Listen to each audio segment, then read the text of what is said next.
Okay, so it's Setsah and Sue, and we're discussing spiritual warfare. Tonight is night 1 for anybody who listens to this later. And we're talking about the difference between going higher towards the light of Christ and to higher dimensions rather than staying here and doing this warfare with the chaos in the world. So just a brief discussion that we're having right now. And yeah, so I was saying, like, I don't really want to be on the lower, I don't like the feeling of being on those lower vibrations. It's very, very, it's slow, it's agitating, I don't like feeling the aggression. I don't like feeling revenge feelings. And we know that on that scale, it's a very low frequency. Those are just really low frequencies. There's enough people pushing paperwork through. We don't need to push paperwork. There's enough people doing that and have done that. We are in a completely different energetic place, and we need to, I wouldn't say accelerate, but keep that momentum scaling, in the sense that what is here now, what is being brought together, we need to keep giving it our attention now instead of being diverted. I see diversion all the time to unify. And this is, I think, like I said, spiritual governs physical, and spiritual warfare is something I'm learning too, not just through knowing principles of self-defense or Aikido or different forms of martial arts, but learning the weapons. I recently purchased a book called 101 Weapons of Spiritual Warfare. And it's an interesting book. God has an armory. Who would have known? Interesting. And these are not physical weapons, although they will manifest in physical form, but they're spiritual in nature. And you have to have the rightful intent. And if their permission is there, I think, by the Almighty, then you get to use it. So, yeah. I actually noticed that in the past, that the few times that I tried using, like they say, cutting cords is one of the things, and shields. Now, you can build the shields out of energy, but I also noticed that when I wanted to cut cords, I would actually I had a knife especially for that.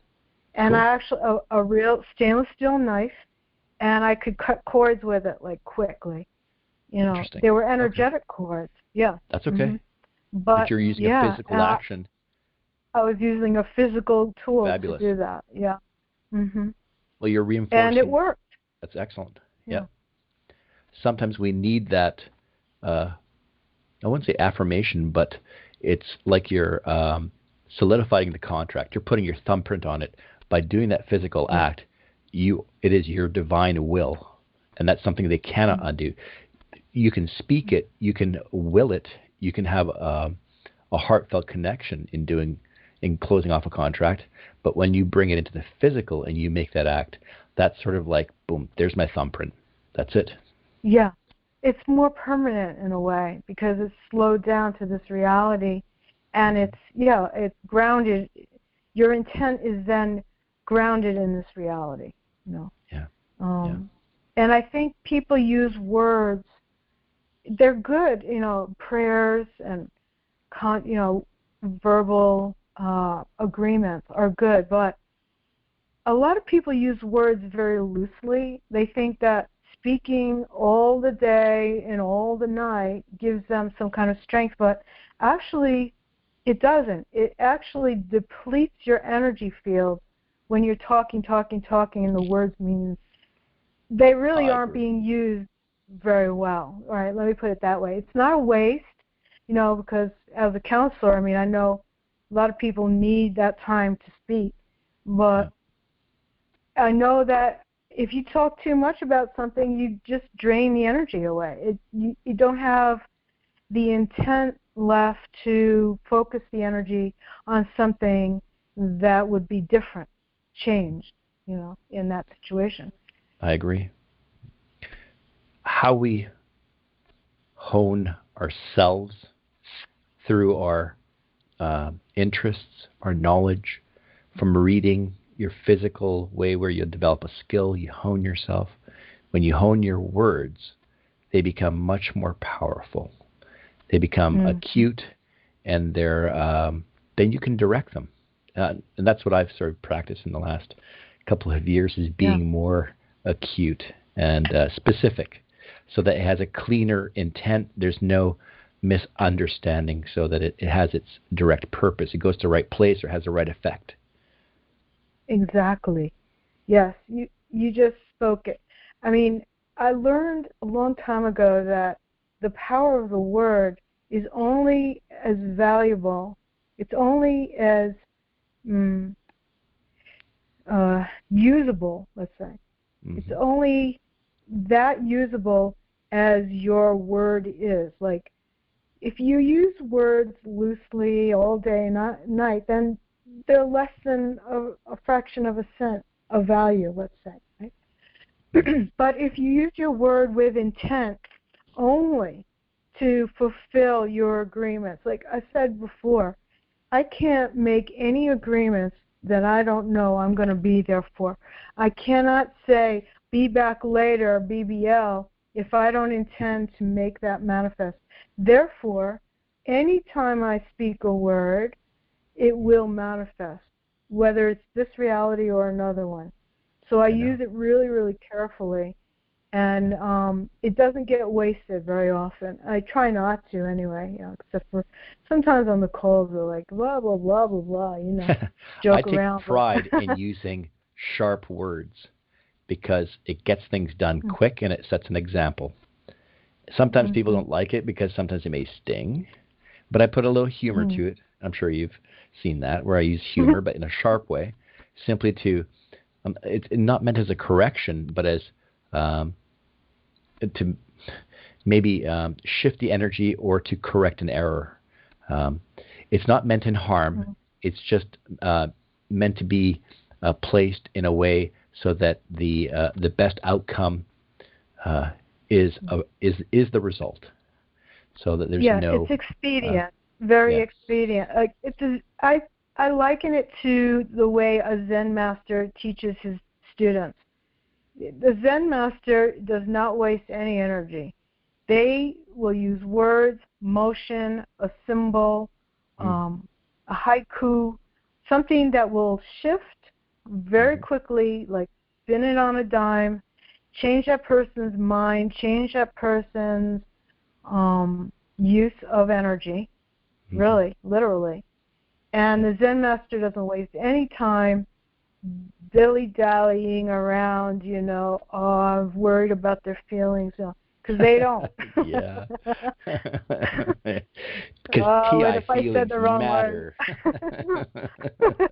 Everybody's become hyper-emotional, and this drives me nuts. I mean, yes, emotions play a part, but this hyper-emotional and then this reactive nature to that emotion, it takes away from moving to keeping that an energetic, high energetic principle. And I see it done almost every night. They get a miscommunication or something happens or there's ego, and then it just falls apart. But but that's why the program is set. It's set up to put people on edge so that they're hyper-reactive. And then they don't get to refocus their energy in a way that's useful to manifest something different than what the reality is. I want to welcome somebody who just came on the call. His name Anonymous. Would you like to just introduce who you are, and so we can join you into the conversation? Hello, Anonymous. Hello, good evening. You have to be one of our invites.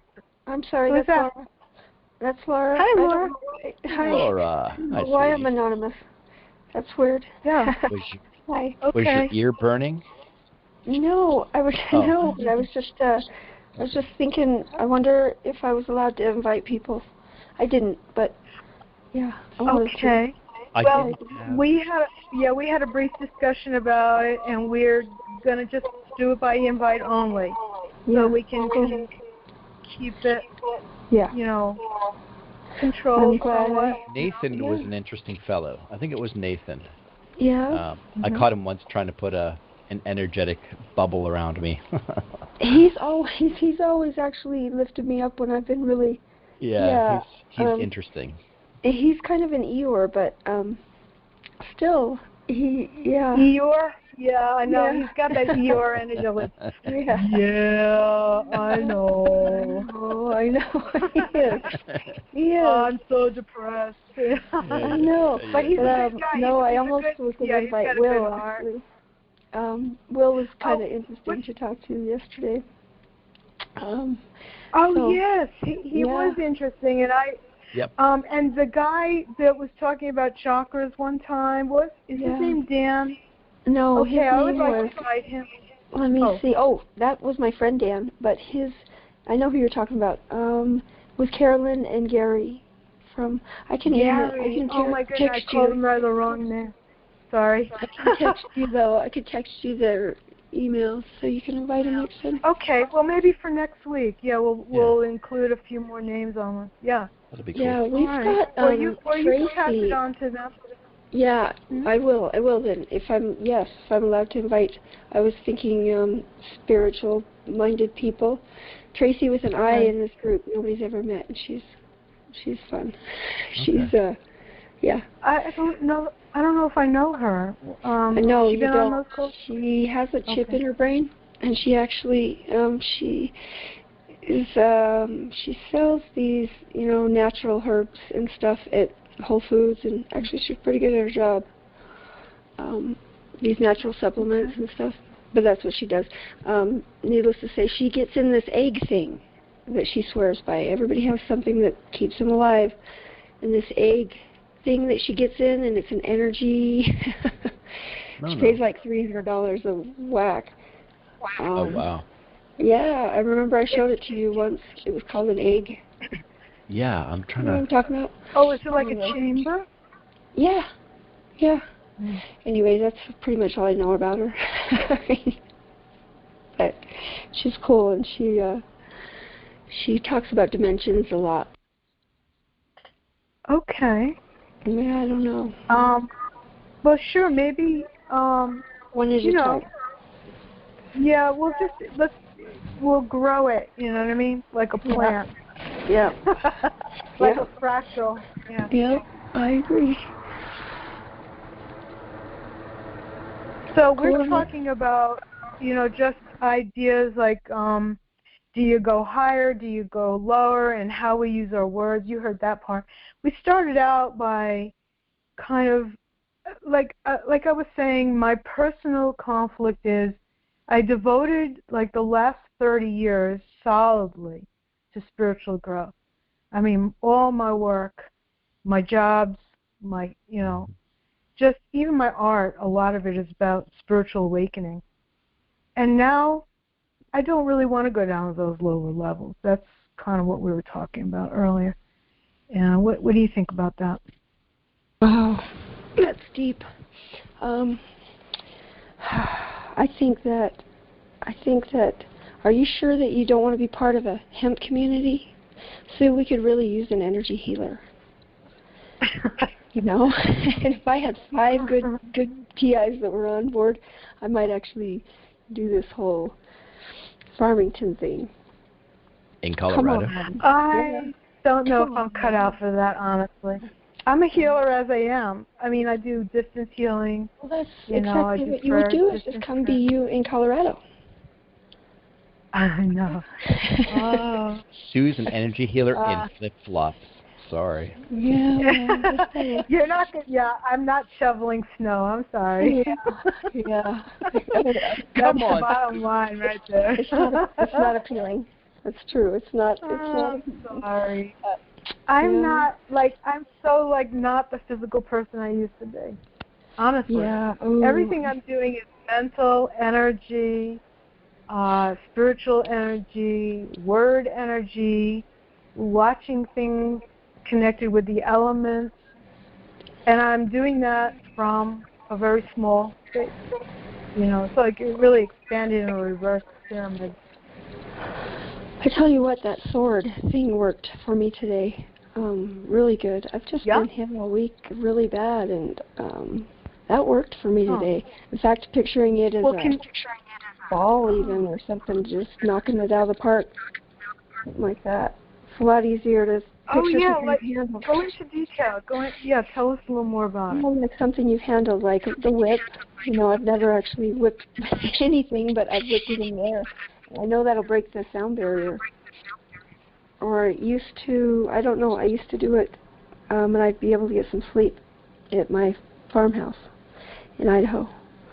I used to say, well, it's just too quiet, but there was a lot of dirty electricity coming through those lines into the house, and I was sleeping on the other side of the dirty, electrical box, and I would get zapped sometimes, and I would take just in bed, and I would take, that bullwhip and whip it, and just like picture myself, throwing it all out. Usually just into the sky, but this way I can harness it. I can harness it if I picture holding on to something for some reason. Yeah, absolutely. Yeah. It helps. That's how it works. Fabulous. Yeah, so that's helpful. Once you can get a hold of it, I usually just try to bob and weave and avoid it. Yeah. Your creativity. But then I noticed. Yeah, and go ahead. Your heartfelt intent and creativity manifests and has a value and a weight to it. So if you can think it or be creative, it does have an effect, and you can place that effect. And that's a lesson I learned a long time ago. So you can use energy that way. Energy just doesn't disappear; it just changes. So what you did is fabulous. Keep doing that, Laura. Right on. It just changes. Yeah. So, Sue, go on. That's what your growth. Yeah. Before I do this, I'm hearing an echo from your line. Is there some background noise or something? I don't know how that is because I'm on speaker, I bet. And I lost my earphones. I lost my earphones. So maybe I'll just listen. Shoot. Yep, because it won't let me. And I don't have a little plug. I don't have the adapter for my earphones. It's a problem. Okay. We can hear your voice pretty well. It's just there's an echo. Yeah. Okay. So here's what, when I first started a little bit of warfare before I even knew anything about what we have to deal with now, I have a knife that I use for cutting cords, an actual physical knife that was just exclusively devoted to that kind of work. So if I felt like somebody from my job was still thinking about me, trying to pull energy, which happens when you're a counselor, like, so I get home, I have to clear off all the stories that I heard.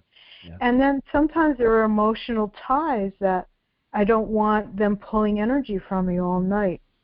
So I would cut the cords and send it back to them. And I had a physical knife that I used for that. And now I'm using more, visualized knives, or like sometimes I use my hands, energetic knives, right? But you know what? I might go back and get a few tools like that, because when you have it in your hand, it just, you feel more committed to it.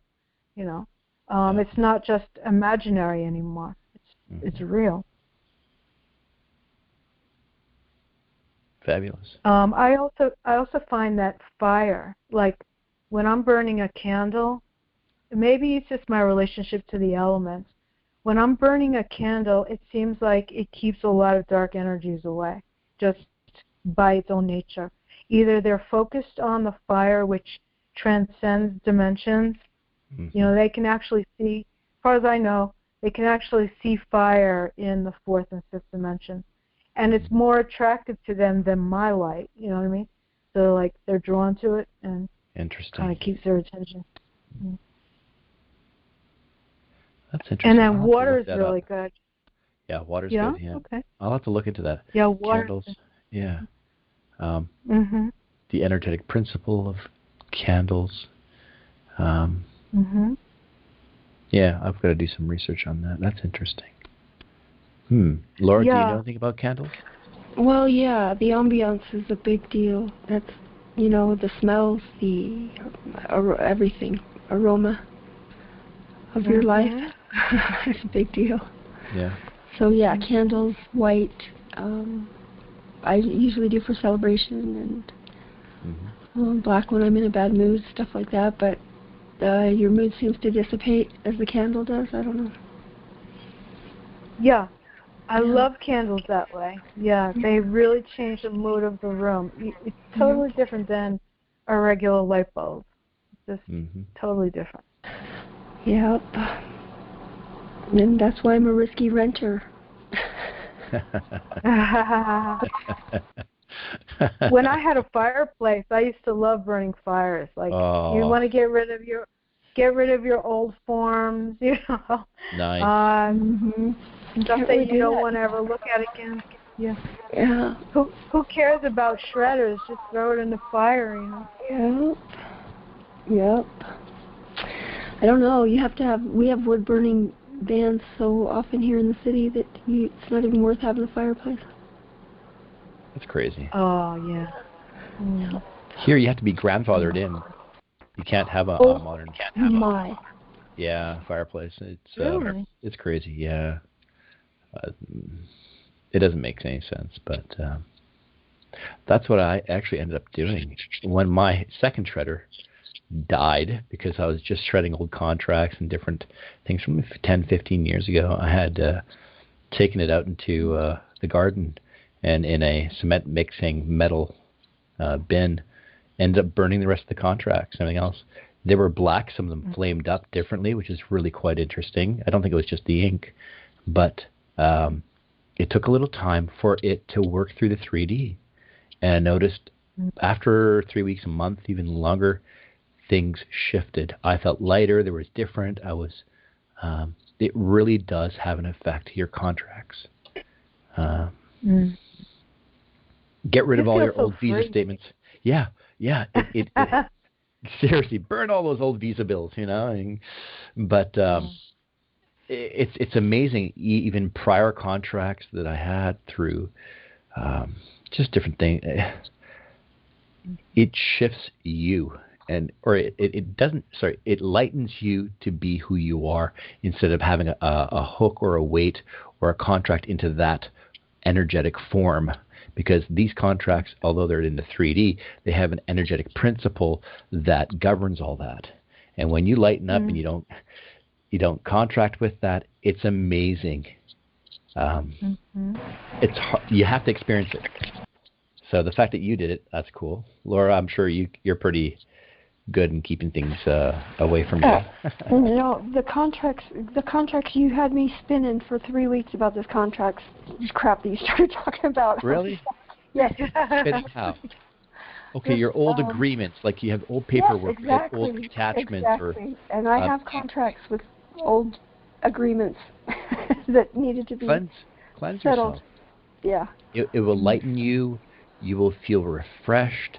You will thank them. Say, thank you for the lesson. I appreciate it. I didn't know. This was hard for me. Stuff I had, I was like, whoa. No, it didn't become light until recently. Good. I had a lot of stuff. Yeah. And the more you do it, let me tell you, it's phenomenal. I think you become more honed, more refined as to who you are now. You've taken all this in, you've regurgitated, you've experienced it, you've been beaten up, everything else, and then when you finally just, cleanse yourself, but you keep all the juicy bits, you are, you're this beautiful refinement of what it took to get there. So that's why I keep encouraging people, know who and what you contract with. Oh, I looked up this egg thing. It's interesting. Harmonic egg chamber. Well, that's what it is. Before we go on to that, I wanted to mention that, there are some basic techniques, and I think really when you're going into spiritual warfare, you have to be clear about what's yours and what is other people's stuff. So, all the contracts and energetic ties that you've had from the past have to be resolved before you can fight off the enemies of the current time. you know, because otherwise it gets all mixed up and tangled up together, like, you know, like Exactly. chains in a box. Exactly, and you better know where to find him. You better have an old address. I mean, Yikes! Wow. you don't even have to know where they are. You have to have the intent, though. Like you know, for women, like women have to be really careful about whether they know it or not. They've got ties from every man that they've ever slept with. Yep. And they have to remove those you have to remove all those strings and ropes, you know. There are biological and then, energetic ties, both. Correct. Mm-hmm. Yeah. That's something they don't tell you. They don't teach you. No. I learned that in the 80s. Yeah. That's why you see a proliferation of people who are confused or just toxic, because they weren't told that this is a part of life that you take on. And it's not just the person that you were with. It's that person's history. So I'm not sure how far back it goes back in an energetic pattern, but whoever that person associated with or had acts with, that's also a secondary attachment. But you can break that off from your interaction and cleanse. Yeah. Yeah. Yes, the cleansing is not only biological, but the astral connections. Because, you know, if you're physical with somebody, you've exchanged astral energy, you know, emotional energy. And that, it's not as hard as you think, but you accumulate over time, you know, all of these different connections. So anyway, I just wanted to say that. And then, anyway, also I put a link in the chat for you, Laura, to take a look at these 7 basic self-defense and energy protection techniques, so you can have it. And I'm not really thinking, I don't think setsah is either, you know, making this into like a class, but no, this is just open, share, and but to have a focus on flow. Yeah. Mm-hmm. Yeah. The way I see it is that people have a draw, meaning that, you know, when a boat goes to the water, it has a draw. The heavier the boat or the more things it has attached to it, the greater the draw. You'll see either, sometimes I see a smokiness behind people and it'll spread out, or I'll see ribbons, or I'll see different things that are attached to them that they're dragging. It'll be an object, or it'll be just different things. And when a person speaks, or you can feel them, I'm not sure if you're, it's weird. I can just feel that person's journey, kind of, almost, in the sense of where they've been and what they're dragging around. And some people you don't want to hang around. That's all I'm going to say. Well, you're becoming more psychic, I believe. You know, if you can see those things, that's how a psychic does a reading. I mean, they say, "Oh, I see this. There's this person. You have a grandmother behind you, and you have these angelic, you know, presence too." I mean, it's all part of the reading. You know, say, "Well, you were into some dark stuff in your past, weren't you? Oh, how did you know that?" Well, there's this dark cloud hanging over your left shoulder that you've, or whatever, you know. It's just, I think we all have these gifts. It's just being, tuning into it and knowing that you have it, trusting in it, and then just, you know, just let it be. There's nothing right, nothing wrong. It's, I think everybody has these gifts. Most people don't want to use them. Or don't think I think everybody has the potential, but it depends on where their focus is, though. You know, what they focus on. It's like everybody has, I don't know. Say everybody has water coming out of their faucet. Maybe not everybody, but not everybody uses water in an energetic way. They don't use water and they're not sensitive to it. They don't taste any different. They're not sensitive to it. It's not there for them. It's just open the faucet, fill up the jug, you know, and go to work, you know, whatever. It's just a thing. for them, very physical. Doesn't have any other properties. Don't talk to me about it. You know? They're using it in the way that they know how. That's all they know about it. Yeah. Yeah.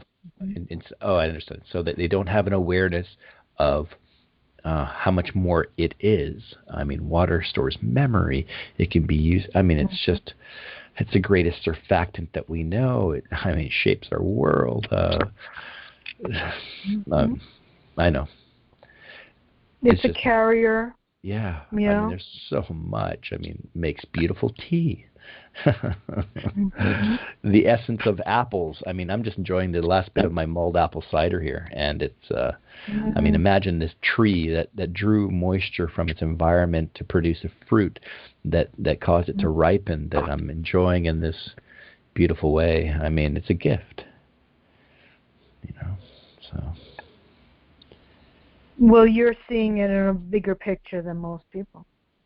Wow. You know, most people are like, yeah, I went to the store, got an apple. You know. Yeah. Yeah. Like, end of story. I ate it, I threw it out. Done. Pretty much. I know. So how can we? Is it within us to broaden people's scope? I mean, we have these calls now. The TI calls first are there to broaden people's scope, but this is another level of broadening scope. Do we bring this level? Or when is a good? Sorry, when do you think is a good place to bring people's attention to something greater? I mean, we've tried in the past, and we get shot down every single time, or questioned. Or I think those just aren't the right platforms for it. They're just not. I mean, you have to. I think we really do need this separate platform for it, because otherwise it just gets rolled over by people getting drunk and abusive. You know how it is. It's years and years and years of the same thing. It doesn't change, no matter how many times.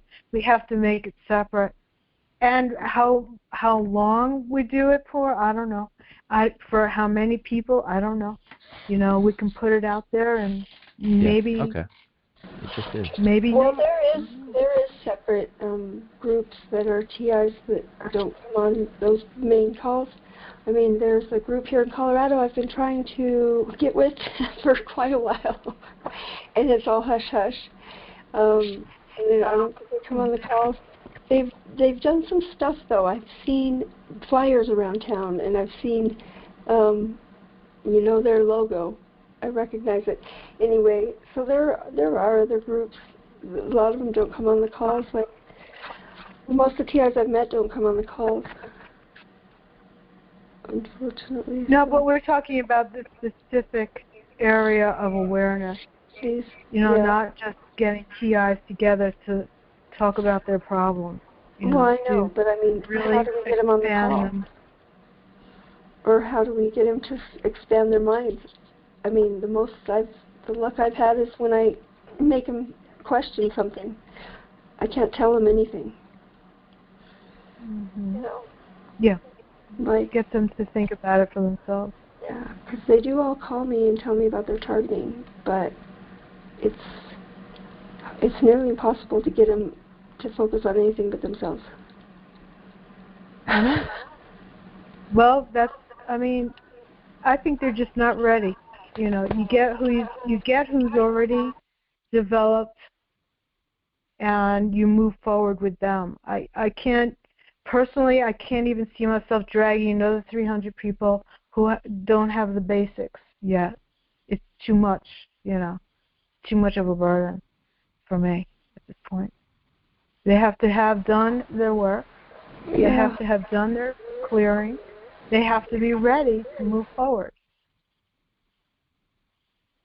And they have to be focused and ready. And that's what we need. Doesn't have to be 100 people. Just a few people who are ready. Yeah. You're looking at probably one out of 300, though. I don't know. Was that your number?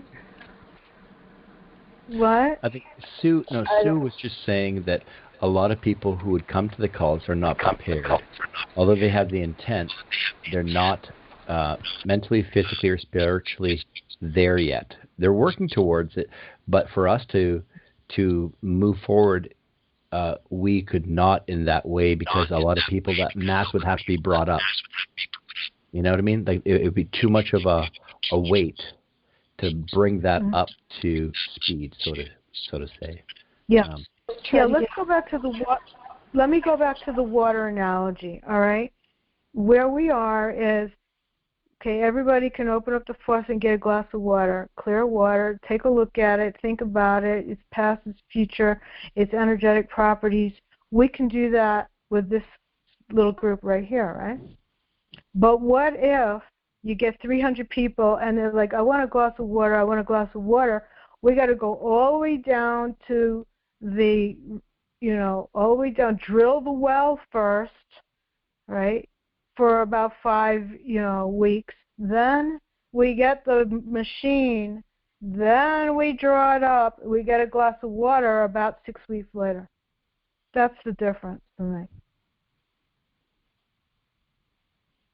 So I'm physically and mentally just unwilling to backpedal that far to move forward with a few people. Yeah, that you can't.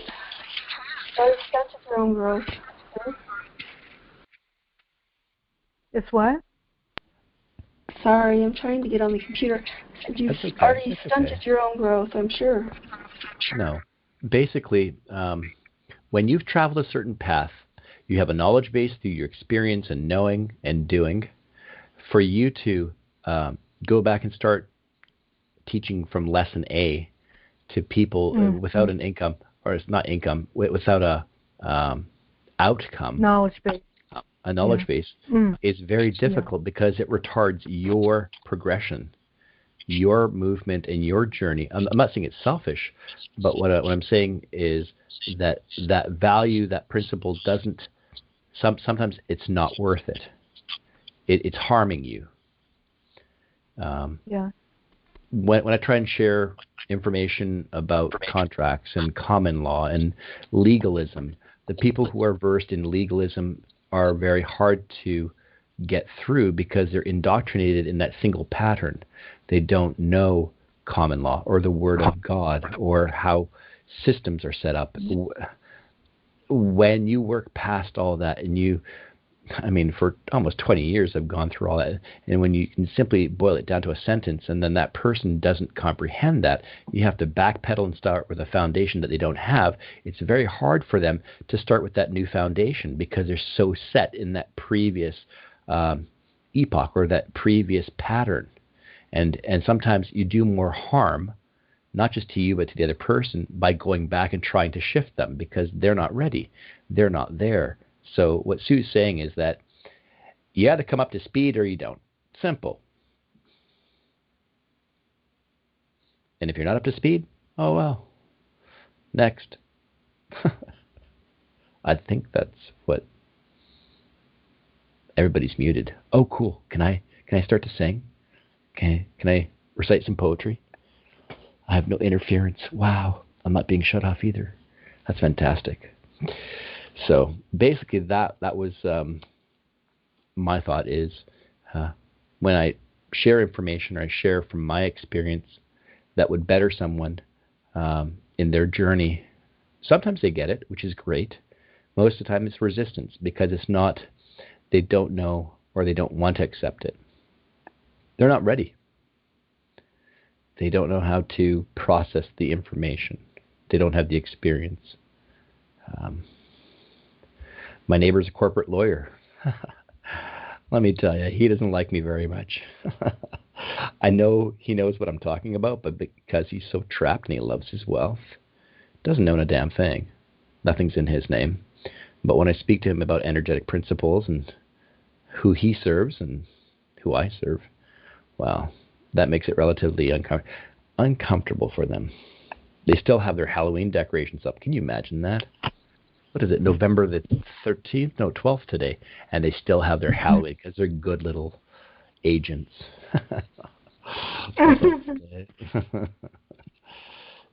Well, no, I understand what you're saying because people have filters, right? And they have the filter that they believe in. And if it doesn't fit the system, then it doesn't even apply to them. Like they can't see how it would apply. No, that's not real. A lot of times we'll say, no, that's what are you talking about? Because it's outside of their system, you know. And that's why I wanted to have. I've been thinking about spiritual warriorship for a long time because I do believe that we are being attacked on levels that we cannot see, not only from the weapons, but also from the hive mind. And I don't want to get too far into the, you know, the practical stuff, but I mean, we do have to do our physical shielding, but I'm pretty sure that these hive minds are operating, you know, with the psychic realm, and they're, you know, quantum. Let's say, in the quantum realm, and the AI and everything connected, right? So why I believe we need to learn at least a couple of more levels besides going around the same things, the Patriot Act and whatnot, that is not, it's not enough, right? It's just not enough. They have to understand that what they're doing is they're spinning their wheels. They will not have the effect that they wish by simply putting their energy in that pattern. And that's why I put on the chat, this is just a hamster wheel, guys. And they were just going on about the Patriot Act. And it's an act. It's not law. It's a statute of a corporation running the system, for God's sakes. Are you an employee? And they don't get it. And they just keep going in circles. So, yes, Sue, we have to learn new skills. We have to access the armory of God. He's got a wonderful armory. I'm sure we'll go into that on some other calls and share some of his tools that he has for us. What's really quite interesting, I just opened up this poetry book, and it was just, I guess, serendipity, but it's only a sentence I'd like to share. This poem is by Stephen Wallace, or Wallace Stevens. In poetry, you must love the words and the ideas and the images and rhythms with all your capacity to love anything at all. So again, comes back to the word and the intent and your heartfelt value you place with it. I thought that is amazing. Wow. There's a little truth. So love your words and choose them. Yeah, and choose them wisely. So okay, so let's go over that a little bit now. When I say, you're going to find out how focused I am, all right? I'm back on it. I know. So when I say return to sender, right? Somebody hits me, it's an energy. Visualize this. So somebody pushed a button on a computer that's related to a cell tower that's radar. It bounced a few times. And there's a hive mind, right, I'm aware of in several locations. They're attacking my cat. There's a hive mind, several locations. I go return to sender, and when I look, I see it go, right? I see it go back somewhere. But if I just say the words, okay, that's nice, sounds good, return to sender. But even if I shorten it, if I put a lot of emotional energy, I say return, but it doesn't help enough. I have to visualize the energy and see it. And then when I see where it goes, then I can sort of get an idea. And then I actually feel the release of the energy. Just saying it in a word isn't enough for me, right? And not in this warfare.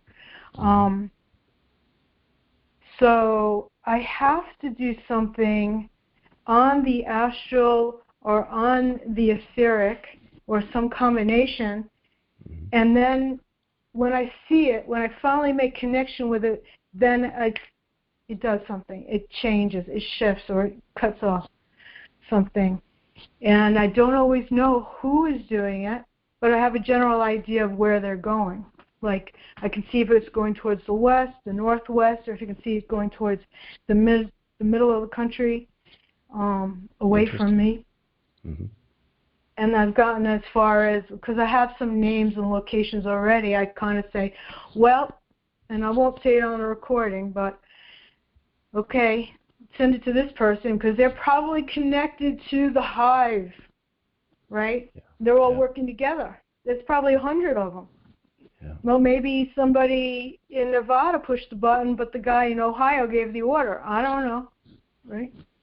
So it goes back to whoever is responsible, and I don't know how many of them there are. Only God really knows that. Mm-hmm. So I have to have faith also in there. It's not just me. And so, yeah, power of the word, A, power of visualization, B, and the power of clarity, mental clarity. So here's another thing that I know from several years of practice, that if my mind is clear, I get a better result. And if they're hitting my head a lot, then I have to wear magnets before I start, because otherwise they will interfere with all of those functions. Anyway, I just got that out. Thank you. I wish it was just enough to say the words of a prayer and have it all go away, but it doesn't seem to happen. You can read scripture, that's the way it's it's not built. enough. That's the way it was set up to work, Sue. If it was just our words, can you imagine how much harm would be doing to everyone and ourselves if it was just the word? I mean, we use our words indiscriminately, and the English language it's a dog Latin, it's a pig Latin, it's slave speak, it's inverted from true languages. You look at ancient languages, they're very different in how they conjugate, how they express. So with your heartfelt intent, that's like putting the seal on it. And so you've written the letter, the energetic intent, and you've put it in the layup into the envelope, and then you're sending it on its course, and then it's delivered. So it's really a 3-stage process. I think that's the way that God created it. Mm-hmm. So right. I think we can learn from that is not just sending it back, but sending it back with intent, and then giving it a designation. Yeah. You may not know where it is. God does. But you simply say, this is where it's to go. This is the value I wish to place with it. And here's the message. So I think trine, I see trines in structure everywhere, energetically, physically. The strongest form of architecture is a pyramid. It's 3 sides put together. Oh, okay. So let's go with that for a bit. It's trines, go right? ahead. You see everything in 3s, right? It's an energetic principle. So even Father, Son, Holy Ghost, you can go with that too. I mean, there's trines. Yeah. Triangles are very potent. That's true. And you know, the Shield of David is 2 triangles. A lot of people have negative associations with it, but it's based on the hexagon. It's a hexagram. Yep. The 6 point of, a snow crystal, just regular crystals, crystalline structures of so many kinds are based on the 6. So, and that's based on 3. It's mathematics, right? The fractals. And it's so frequency. The 3, so the you call them trines? Yeah, triads? Well, basically, trine basically is a term used for 3s, meaning that whatever principle you're using or a tool that you're using is in 3s. There's a 3-part system to everything. Right now, there's 3 of us on a call. There's a trine. Ta-da! I mean, so ta-da. These are creational systems, and that's the way I think this is set up. Okay, so let's put a 3 together of spiritual protection, right? One, my first one is, clarity, light, and then the third one would be sending back what's not yours. That's how I would do it. First, make sure I'm clear, clean, focused. B, fill the light, fill myself and my surroundings. There's a technique called the Tower of Light that I'll share sometime. Put a tower of light, and then third is throw back whatever's not yours. And sometimes I throw it back a little harder than others. Sure. Depending on how motivated. They deserve it. Sometimes I'm angry. I really throw it back at them. That sounds and familiar. sometimes, Yeah. yeah. And what do you think about that triad, or would you add That's or good. subtract anything? Intent, direction, and value. Oh, okay. So intent, Oh, direction, that's and value. really good. That's just that's what boils down to how I push. But yours is good too. Yours is Sue. I'm Francis. And Laura, do you have something you'd like to share? Come on. Give us a triad. In echoes. Come on, Miss Echo. Come on. I know you're there. Maybe she's fumbling with her computer. Laura's triad is hemp. Hemp. Shoes. Colorado and people. Yeah. I don't hear her answering, but I think she's maybe trying. I'm close. That's okay. Oh, she's back here. I think she's on the computer. She's getting on. That's okay. Oh, I see her on there. Yeah, she said funny. Okay. Yeah, she said funny hasn't in the accessed chat. the mic action. Okay, that's okay. But yeah. All right. I just see no threes. problem. Basically, I see them everywhere. Mm-hmm. I mean, it's. So that might be part of your synchronicity right now, because. Yeah. Interesting. I'm seeing synchronicities too, but they're usually individual things. Like, okay. I don't know. There's so many of them now, and they're so quick. Like, let me think now. What happened? I mean, I'm not even taking notes of them because there's so many. Like, I'll say something in my mind, and then it'll be on the radio, like within seconds. You're not kidding me. Oh my God. Even ads or even oh, you're not kidding me. Same thing. Most of the time I don't even pay attention to them anymore, which is kind of funny. But yes, and now what is that a product of? What is that synergetic connection a product of? Is it artificial because of this this compromised system we're currently bumping around in, or is it organic? Is it okay for the? Is it synthetic, say AI based, or is it synthetic through injection, or is it authentic based? Is it through God's work? I know, that's what I think they're trying to mimic, and that's why it's so hard to discern between which one is natural or truly spiritual and which one is artificial. And they're very, very close together. They're so close. And I'm still working on that myself. I know that if it's digitized in any way, like, you're on the web and you thought something and then an ad shows up, I pretty much assume that that's AI because it's digital. And they can just plug it in, and they took your keyword, and they just plugged it in instantaneously. Speed of light, it's in front of you. But if it's something that's like nature, right? I go back to my shamanic training, Native American shamanic training, which is like, you can go to nature, you go out, you go for a walk and say, I have a question.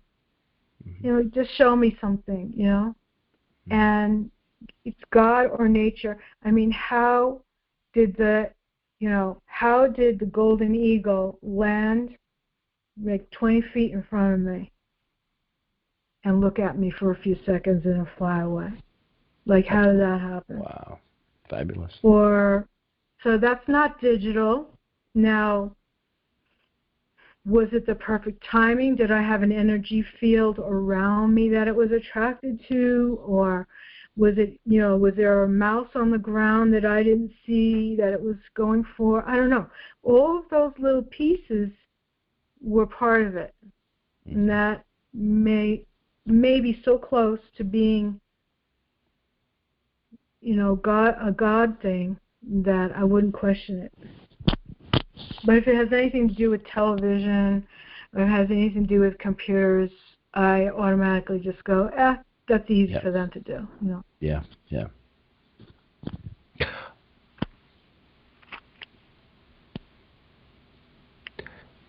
I feel that some of the things that we do, we really don't know the value or the reason behind it until much later. Meaning that the skill sets, our involvement, communications, interactions, or even if you need to pick something up, you don't know why you're going to need it or why you did it. But then, a certain time will pass and you come across and you realize, wait a minute, that was placed and given to me for a set purpose, or I was meant to learn this for this outcome. So we just have to have trust that there is a greater plan than we could ever figure out for ourselves. People ask, why me? Why me? Well, you're going to find out one day, just not right now. Just work through it.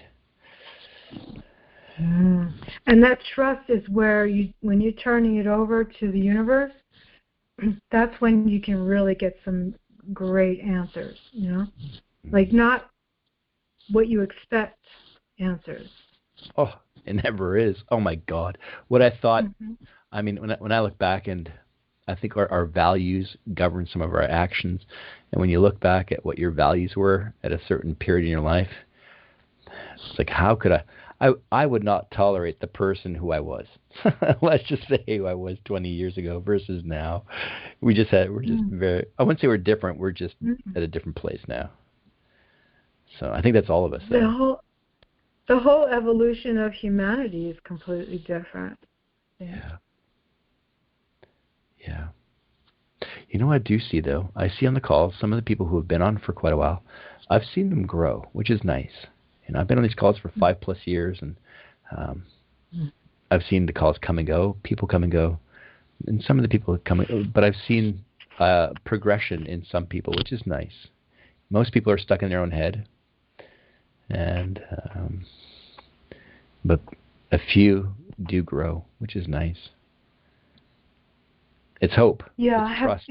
I've seen some people mature also in their attitude towards it, towards the phenomenon that we're dealing with. And I'm going to mute myself just for a second so I can get some tea. You go ahead. I'm still on. I'm just going to not make noise. Okay, you take your break, and I'll have to take mine soon, too, to see what the kids have been up to.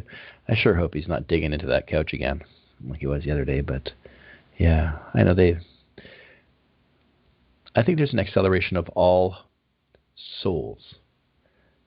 People say that birds don't have souls. Want to bet? Birds, animals, bees, they have a soul, and they have a certain fraction, or I'd say a certain consciousness that vibrates within that mechanism. I wish more people would recognize that. I think we'd have a more loving world. And there's been, like I mentioned earlier, I think not an acceleration, but a more aware soul expression coming in here, be it through animals, children, even plants. Plants are much more receptive. I've noticed a tremendous growth in some of the plants. Yeah, I've seen, and even with all or is the it you deafening, being aware of them? Maybe it's you being more aware of them rather than them being more aware of you. Perhaps, yeah. Maybe myself becoming more in tune, or interesting, Sue. Yeah. I do think, I agree with you. There is an acceleration of growth, and it's probably related to all the frequencies that we have now. It's, of course, I've had, ever since I can remember, animals around me, and I've always seen them as always advanced, as advanced as any human. Some a lot of times more so. I agree. Horses and dogs and cats, and even I remember seeing praying mantis. Like, wow, that's smart. They're so smart. They're aware. I mean, they got these interesting bodies, totally different than ours, but they can think their way through anything. And most people just say, it's a bug, step on it, right? No, Yeah. no. You don't know where this little being has been. Yeah. It knows things. It knows things like you can't even, it can't express it like you could hear. You can't express it in your language, different language. Oh gosh, ants are smart too. They're All organized. kingdoms, plant kingdoms, the tree kingdoms, the bee kingdoms, the canine, the feline kingdoms, they all have their attributes. They're good and bad, but the fact that we are not receptive to it, or we've been conditioned not to be receptive, so we can continue the harm in that paradigm that is upsetting all order. It's a great imbalance. Like I mentioned on the previous call, Laura's, that one film, Dark Crystal, where a very few were created a structure that parasitized and create a great imbalance simply to maintain their top-heavy theft. Well, not a theft, but basically usage of energy that was not theirs. And this is what we're seeing here. A very few at a top hierarchical system that is an aversion to all creational law, stealing. This is what's going on. It's an inversion of energy. And they're trying to keep that going. Yeah. Wow. It's not going to last. It can't last. It won't. I mean, it's got to, it's got to, somehow, I trust that the universe, okay, this is also physics and math, but the universe that we know of is in existence because of this perfect balance. And I learned that again when I was reading in Michio Kaku's book, Physics of the Impossible. In one of his chapters, he said, this universe exists because of absolute zero, perfect balance. Everything, all positives and negatives, remain stable because they equal each other. So whatever's going on that's negative in this world right now, it either has to come to an end point where it meets its equal and opposite, which is the light, the positive. Yeah. Or it'll probably use its own energy up so that the next energy can take its place. Or maybe some other variation of that. Sure, yeah. It'll just burn itself out. Mm-hmm. Do you think it gets to a certain point where it cannot be recovered? Meaning that the energy can no longer filter in because it's been either used up or degraded to a state where there's no value in restoring said pattern? Meaning that it's easier to just... like the Earth? Yeah, restart. I mean, the whole Earth? Yeah, pretty much. At what point does it get to where it's not salvageable in any way? Be energetically, physically, from a momentum standpoint? I mean, are we there? I don't think that can happen. No. Okay, so in the history of the Earth, which is 4.5 estimated billion years old, there have been several extinction events, mass extinction events, wiped out and then restarted over millions of years. So I believe that it could happen again, absolutely. And it will regrow, and there will be new species and new lessons and new life forms, to work off of each other. That's my cat being distracting right now. Hang on a second. I think I'm going to move in the other room so that she is not a source of distraction. Okay. And that means I have... No worries. I think you're right about that, Sue. That the process of, birth, development, growth, and then entropy or closure, adaptation, regrowth, maybe through cataclysm. But what's being forced now is not, I guess, authentic or genuine. All this destruction, this benevolence is being forced. It's not authentic, meaning it's not in true cyclical or true pattern systems. This is being done deliberately. If it was natural, I think we'd have completely different outcomes. We'd have completely different forms of communication. We would feel different. This just feels forced, meaning that there's not truth behind it. There's an agenda. There's a different will. For better, it's not God's. It is God's will, but it's not God's will in the sense that it's being forced. Who's to say? Our perspective is so limited. I think maybe your cat has it right. Let's just go play with some paper bags. Yeah. Or a couch. Let's just tear up the couch. I was muted, but I was laughing. I heard some crunchy noises there. Oh, I'm also going to plug in my phone. Okay. So it doesn't run out of battery. I'm trying not to make noise. Oh, it's okay. There's 3 of us here. I know you're recording, but people are cool. So, actually, I'm going to just give me a moment. I want to make sure the kids are okay. I'll be right back. Unmuted. Okay. I'm ready. So this is just our first run doing it. And I'm laying down now. I needed to do that anyway. And he's got to check on his dogs.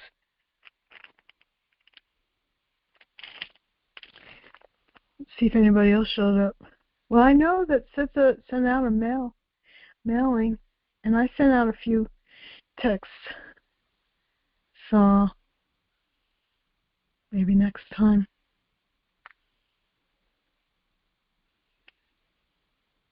We've had these spiritual talks before, and we've had really, just the same number of people. It's hard to get people interested, I guess, in something that they don't have a handle on, like a solid handle.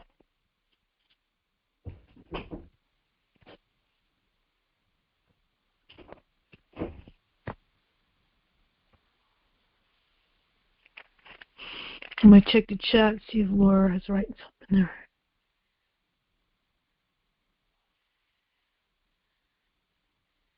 Yeah, I did some research today, Laura, and I was going to give you some links, but I think, did you get that other link from before? Or should I post it again? The one for the 7 basic. Let me know if you need that again. I can post it again.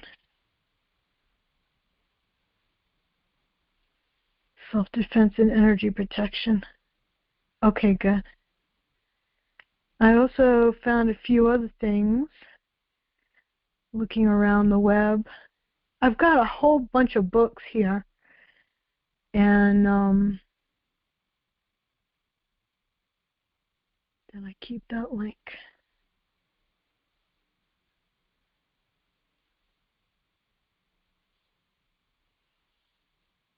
Okay, the book that is called Psychic Self-Defense and Well-Being. It's kind of an old one from Llewellyn.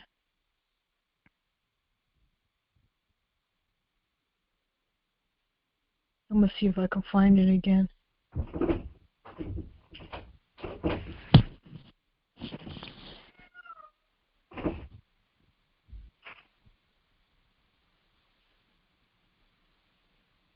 There it is. I'm going to put another link in there. Bodhitree.com.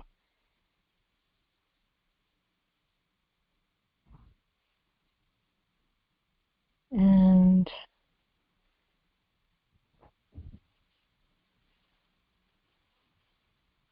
okay, I'm going to copy this link in.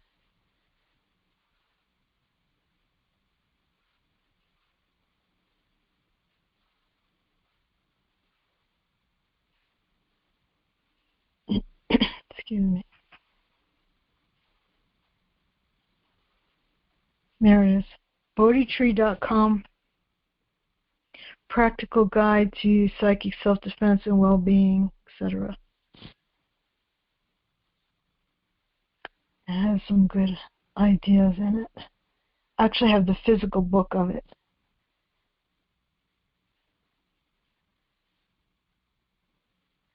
Which I like. I like books. I like paper books.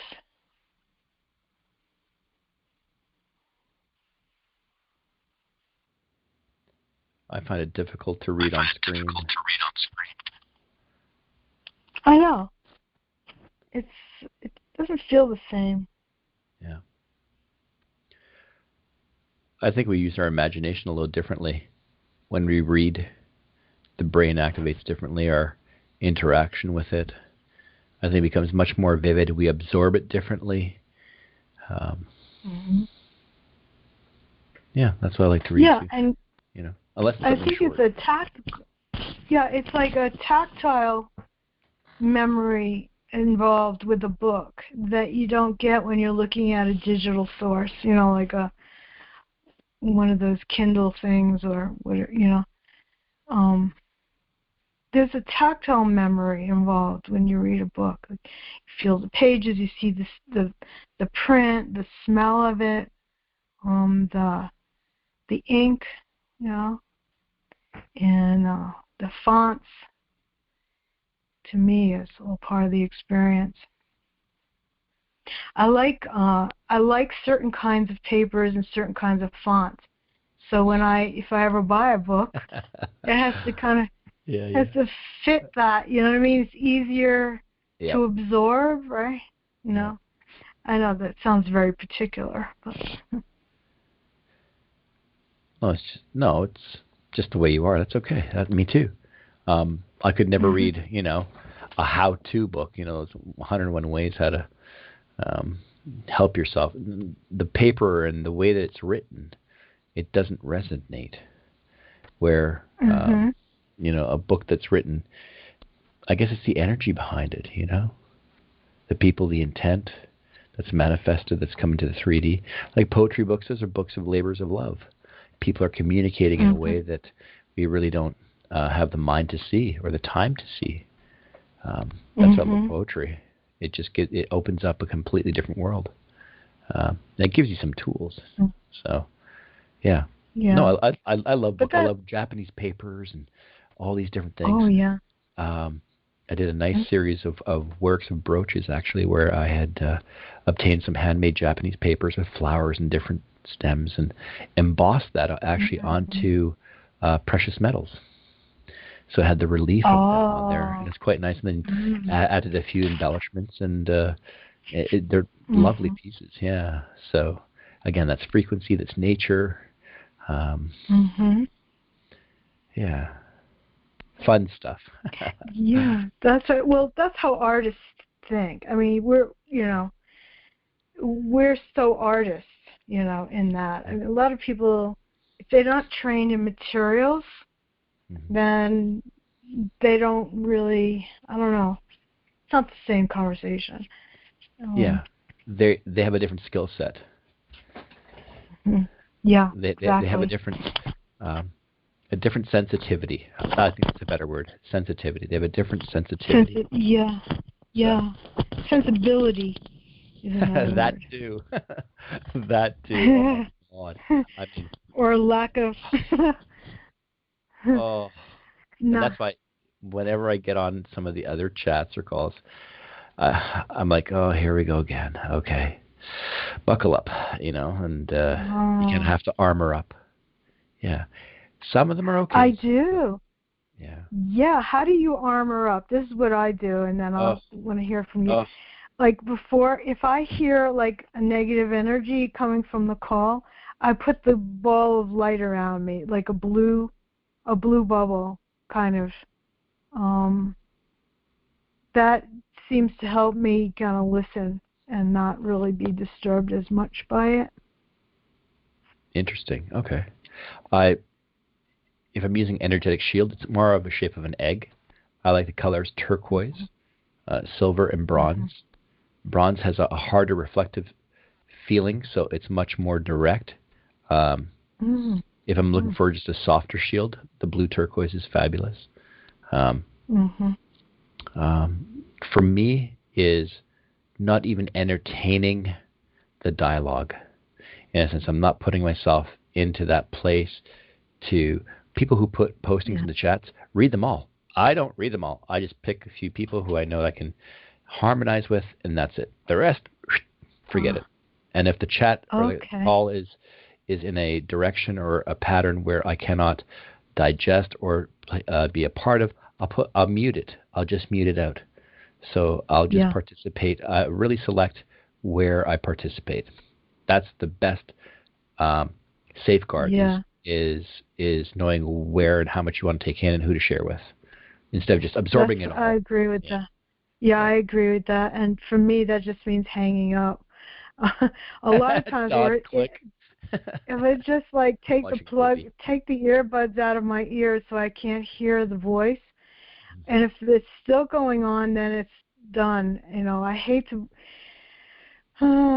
It's I'm really sensitive. I can't take it in.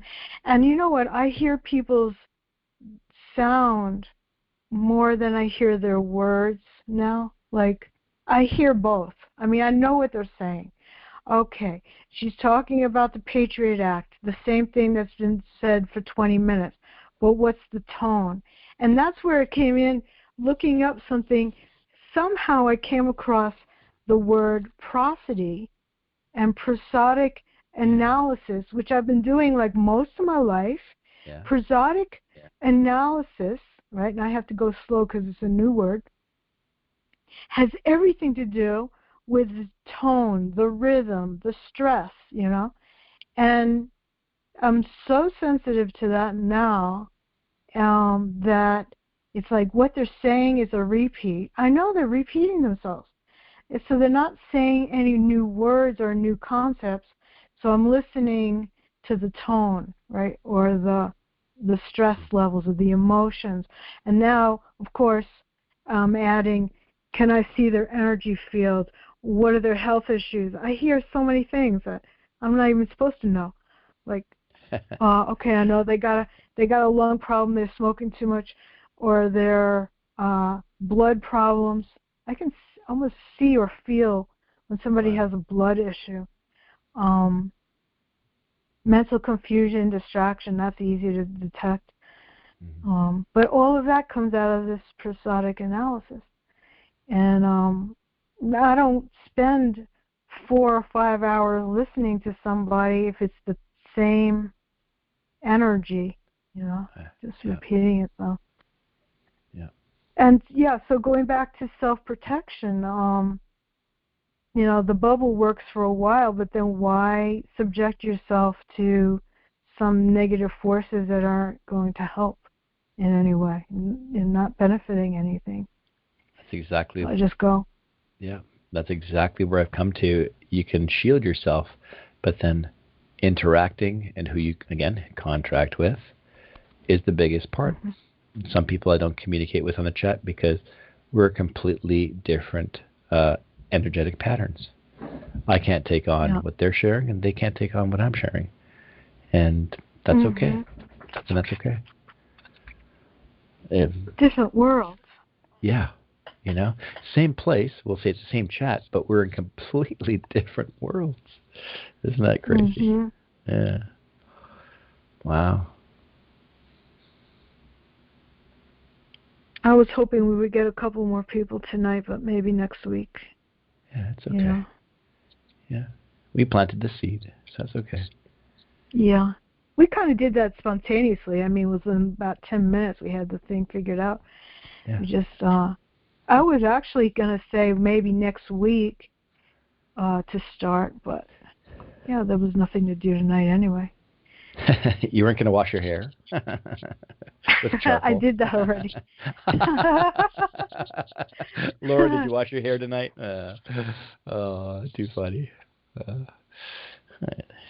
With glitter. With glitter, yeah. Do people still do that? Put glitter in their hair? Oh, Have you they seen got that? all kinds of glitter makeup. Oh, Oh, they've got wow. more glitter makeup now than they ever used to. They've got glitter eyeshadow and glitter skin things, and of course the nails and glitter, uh, face makeup. It's full of, I don't know what that is. I mean, mica. I look at the ingredients. I think there's aluminum, silicate, or something in there. Like, oh, I don't know if I want that, but I saw something on titanium. lipstick, yeah. The majority of the ingredients are toxic. It's not just the fat, the chemicals, the dyes. Yes, they have mica, titanium dioxide, aluminum. There's a whole host of different minerals and chemicals that they use just to get the right red. It's just, and people apply this to their lips to mimic fertility and beauty to the opposite sex for a white picket fence. What? Where's the logic in that? I'm lost. It's like, wait a I'm minute. wearing red lipstick so I can get the white picket fence. That's where it's going. I mean, is this the best we can do? Really? Don't get me wrong. It's even worse than that. It's even worse than that. I mean, the body, tattoos. Look at tattoos. And how much, it's not enough to put like a little symbol on your shoulder. They cover their bodies with the inks that are really toxic. I'm glad you brought that up. Super toxic. And it's really a fashion statement that they have to wear for the rest of their lives. Dirty skin and a clean shirt. Yeah. I looked at tattoos. I had several designs. I looked at the ingredients of the inks. There are no safe inks. You are piercing the flesh, first of all, which is basically a big no-no spiritually. You shouldn't be piercing the flesh. Although I have had piercings in the past, I don't anymore. But tattooing, your body, the biggest organ for cleansing yourself is your skin. It breathes. It pushes toxins out. Now you're contaminating the skin by pushing foreign dyes. You're piercing the flesh. You're causing, not only that, what you're putting on your skin is a sigil, is iconography. It's a symbol of something that has an energetic attachments. People who use lesser magic can place also additional attachments to your tattoos. Wow! They weaponize. I didn't know about that. Yeah, that's interesting. Yeah. Also with AI now, everybody who has any form of body modification is categorized, profiled, so that works in their system. So although it does have some beauty from an adornment aspect of it, it had not been proliferated so much as now within the last 20 years. Before, just sailors and convicts used to get them, Yeah. So, but people are covering their whole bodies in them, and then you can't even see the designs anymore. There's so many, it's just crowded. As from an artist's point of view, what's the subject here? There's no subject anymore. There's no focus. It's all like dark ink. And you know what? That's a really interesting thought that you said. You put an icon on your body. You're actually, all right, so yes, willingly, they want all the iconography, the energetic qualities, the meaning, and all their friends who agree with it, yes, but what about all the other energetic attachments? Yeah. A koi fish is not just a koi fish, It's not just look at the heritage. Where is it from? That's a Japanese design. What's the history of it? Who's the artist? Why is this done? I mean, there are so many different levels that it's not just a tattoo. The person who's putting it on your skin, what is that person's background? It could be a man or woman. It's when you peel back everything and realize what you're doing, I think most people would shy away from getting a tat. They really would. When they yeah. Go ahead. Yeah. Well, you're not supposed to. You're not supposed to deform your body in any way, because it's God's creation, essentially, you know. Everything is God's creation. Why would you try to deform it in any way? Although I do have pierced ears. I still have pierced ears and I still wear earrings. So that's my one violation of that rule. But you can't get rid of a tattoo. I mean, how do they get rid of it? Like they get their bodies burnt or scraped, or if they ever want to get rid of that. Laser burns it off. It removes the ink. There's different processes. You can use grafting. Burning it off essentially is what you're doing, so that new skin growth, and then it just pushes it out. But still, it's never the same. It's just brutal. It's got to be painful, and then it's scarred, right? Or doesn't it leave a scar if they do that? Sure. I'm sure it leaves scar tissue. Skin's never the same. Your body, although it heals and regenerates every 7 cycles, or 7 years, and cyclic, actually a little later depending on your body type, but roughly 7 years.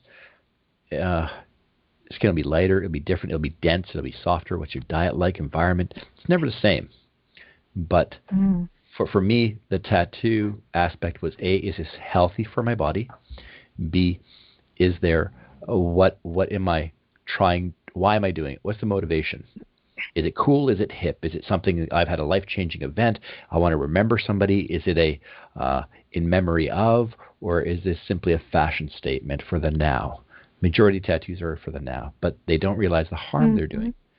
And when you find out more and more, you start digging. It's not tattoo, like you were basically, say you're from Polynesia, French Polynesia, where they would take coconut husk that they burnt, and they would use that, the ash from it, and in a very narrow layer within the dermis, they would tattoo. They'd use natural methods, the frequency of it, and you'd be tapped in. Here they're going almost subdermally, even second or third layer of tissue to get the deep saturation and the permanency of these tattoos. And it's very destructive. The person who's doing it, how can you tell me that person's got God in their heart when the last person he tattooed put a big, something on somebody that you have no knowledge of? Yeah, death or something. And then he's going to draw something on you. I wouldn't want that. So it's... and all the bodies that he touched and all the dark energy. Exactly. The spiritual and physical contamination of these people who you're interacting with. It's just... I see it everywhere, and it's just like, I want to scrub myself clean and stay that way. Nobody touch me. I'm going back home clean, you know? I don't want to look at it even. It's, Sheesh. You muted yourself. Was that on purpose? Yeah, I've got hearts here with me. Okay, I need a quick break. Okay. And I'm going to just mute myself. You guys chat in the chat. Anyway, while Sue's gone, I'm going to entertain everybody tonight with a little bit of poetry, or maybe some. I mean, we're doing some spiritual warfare here. That was the basic genesis of the call. I'll wait till Sue gets back. Of maybe share something out of the book here. The book, for anyone who's interested, may listen to this call, or even you, Laura. It's called 101 Weapons of Spiritual Warfare. It's written by Dr. D.K. Olukoya, and I'll spell that. That's Olukoya. I purchased this through Amazon. I know. I'm sure it was printed to order because the original book was much smaller. But really interesting stuff. It states specifically what these different tools or weapons can be used for. Like weapon 63 is a snare. It can be used in divine for catching satanic agents in their own trap. So it gives you the parameters of what the tool is used for. It gives you references to the Bible, and then it gives you basically prayer points. So to use this in different ways. So essentially, it's giving you the breakdown of it, how it's used, its biblical reference, and then how you can use it if you're being attacked or if you're doing spiritual warfare. Really quite interesting. So imagine this being a palette of colors for a painter and he's giving you different brushes and tools. It's showing you the tools and how to paint so that you can go and take these tools and create your own paintings and use them in the way that you see fit. I don't think there's a right and wrong way, as long as it's with heartful intent. And really interesting book. I'm not sure when this came out. This book came out, let's see. Dun, dun, dun. Let's have a look here. Boom, boom, boom. Does it have it listed? It does not. Oh, it should. 2013 of July. Okay, so wow. 6+ years. Interesting that we just nerd about it now. There are many weapons. Again, I don't see weapons as weapons, but as tools, basically. Lightning of God, hailstones, finger of God. So there's many, many different... I'm sure you could even combine some of these tools. The voice of God, praise, confusion, dry wind, east wind. Rumors, so there's different things. It's really quite interesting in how the format's put together. And basically, it's through heartful intent. I think that a lot of these are used etherically. Yeah. So thank you. Well, I really don't like the fact that he used doctor, but D.K. Okoye, because doctor is a fiction, and maybe he's doing good. So, yeah. And it's meant to disarm, to dismantle, and to remove the enemy of God. So we do have tools that we can use. Hot thunderbolt. Interesting. The thunderbolt, this is interesting, is a weapon for aggressive warfare. It is a weapon that you can use to attack witchcraft and covens. This is a weapon. This weapon will set captives of the terrible free. Correction, sorry, the lighting's not really good in my room here right now. With the weapon, you can pursue your pursuers. For those who are struggling with the fear of ultimately death, the weapon that puts an end to evil, encumbrances, occurrences, and tragedies. And this is the hot thunderbolt.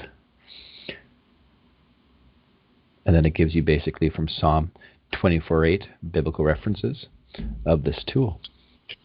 Interesting. Oh, what did I miss? That sounds interesting.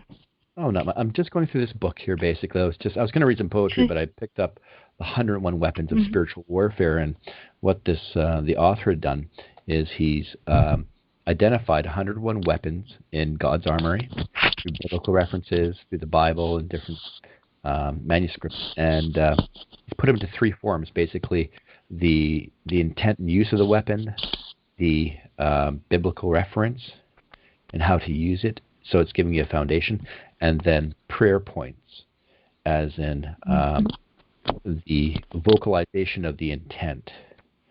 And I'm sure these are just like basic colors. I see each one of these tools as a color, so that we can paint with them, that we can create from, meaning that you just don't have to use the straight paint out of the tube. You can mix the colors. You can create it whatever you want to use, thick or thin. You can use a gouache, so that the tools themselves are just a starting point. Really interesting. Wow. Okay. Yeah. Yeah. Well, yeah, like when I'm doing some of these exercises, say, for instance, you're using like the sword idea, right? Mm-hmm. Well, now the sword could be made out of a shiny metal, or it could be made out of a bronze, like from ancient times, or it could be made out of fire, or it could be made out of laser light, like a laser sword. I mean, you take one idea and change the material of it, then it seems to change what it does.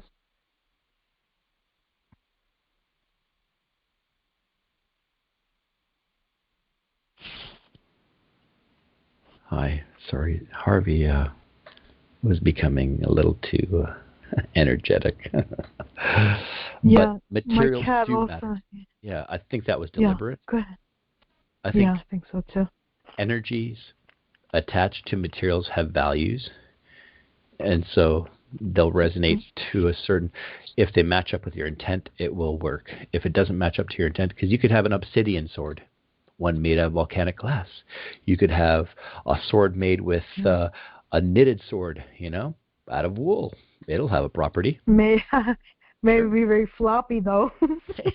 But sure. Well, you wanna backhand somebody with a wool sword? That'd probably hurt. Slap him across the face. Never know. How about a knitting needle sword? Sure. I'm just saying that we can be creative. Yeah.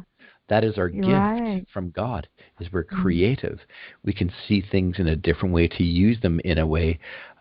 Who says you can't be playful? I plan to have fun. I try to have fun every day. Yeah, it's serious, but hey, you got to have a little bit of joy. I think we create the joy for ourselves. So I think once you learn how to use the colors, i.e. tools, weapons, whatever you want to call them, then you get to play. You become proficient, and then you want to play. So. Yeah. What other qualities you can put to those? Wow. I think in terms of elements, metals, stones, fire. Energetic. Yeah, energetic qualities. I always wanted an electric sword. Can you imagine an electric sword where you can just use electricity to cut, or to an electric, or even, the modern version would be like a Star Wars where they have that lightsaber where it's a they actually produce something like that. So laser based or light based. So I'm gonna try that one. I think I'm gonna try that one. I've done the flamethrower. Oh, cool! I've done flamethrowers for a couple of years. Yeah, that is awesome. I love that. Because that really helps somehow. That's one that I know helped a lot sometimes. I tried making one as a kid. I got in trouble. A real one, huh? Yeah. Didn't know any better. No, now, but no. But an etheric flamethrower, sure, that has value. That probably does a lot of. I bet it gets people to backpedal pretty quick. Yep, I can just feel that too. So, and one day we need to talk about. Do you visualize the heat or the effect? The effect more. Okay. Interesting. But of course, it has a lot of other qualities that could be thrown in there. So we're going to have to talk about the other end. Like, when you do this, how do you know it had any effect? I know you said you had, but I would like to save that for another time, because I want to do a little more research on it myself. Yeah. Because this is, like I said, this is not an area that I have an exact training on. Most of this is just trial and error over the years. So. Isn't that the way we really learn? Trial and error. We make our mistakes. We learn. We try something else. Learn. Well, that's how you really. In a sense, yeah. But I have had trainings. I've had shamanic journey trainings and hypnosis trainings and all kinds of aura reading training, actual classes in those things. Okay. But this warfare stuff is just by necessity, No. Can we sign up for this, like at a college somewhere, I'd like to learn spiritual warfare 101, I've seen them online, although I wouldn't serious? sign up for anything.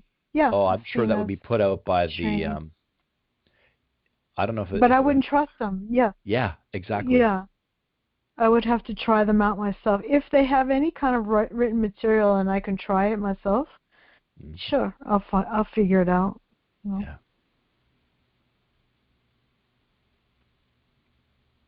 Yeah, it's quite it's like a whole other area. Native Americans have a long history of this, the shamanic traditions, because they know that there were dark sorcerers that they had to contend with in tribal wars, and so they had that. And I have a couple of books by Sarah J. King. One of them, I have to look at that again. I read this book called Urban Shaman. I think there's something in there for me. to look at again because that was about 20 years ago. Cool. Some other books on psychic protection I haven't read yet that I got from my mom. Very cool. I stayed away from magic, witchcraft and that kind of thing. Mm-hmm. Just doesn't feel right to me. If it's, I don't know, they kind of bleed over a little bit, but if it smacks of witchcraft in any way, I just don't have a good feeling about it. I stay away. Yeah. I'd love to have a teepee, or even like a small. No, seriously, I would love to own a teepee, or even like a sweat lodge teepee, and no place for it in Vancouver, no place for it here, but I think somewhere else in the future there'll be a spot for it. Yeah. Yeah, teepees are cool. I slept in. Yeah, I had a friend who was very involved in Native American studies. Had a teepee set up out in his backyard. Right on. And asked me to come out, and I painted it for him, with symbols and stuff. Fabulous. But it was made out of. It was, I don't know if he sewed it or if it was ordered, just canvas. Okay. It's just a big. So it wasn't hide. Okay. Yeah. Yeah, it was all canvas, so it was very familiar to me. And then he cut the stakes and put them in the ground, balanced them. Yeah. The whole thing was all balanced out. And I just went out and danced around it and painted it up. Yeah. That's cool. And then we had friends over and, had the fire in the middle. Nice. It's a very different kind of space. You got grass on the floor, Mm-hmm. Maybe you sit on a rug, but it's grass. You're outside. Yeah. That's the whole idea. Yeah. You're outside. And it does feel, it has a different feeling inside because the angles, right? Mm-hmm. I'm sure you can visualize this. The angles of it where the tree, they're, pointed up to the sky. Mm-hmm. They intersect, they crossover. Yeah, and they intersect, they cross over, and there's air, and there's an airflow. Yeah. And the angle of it is very kind of comforting, where it goes right across your back. Kind of. Yeah. That was a long time ago, but I can remember it right now. That's cool. How that felt. I'm visualizing it too. That's cool. I can smell the inside, the warmth from the stone, fire. Mm-hmm. Interesting. Yeah. Yeah. And people are sitting or leaning, laying down. Mm-hmm.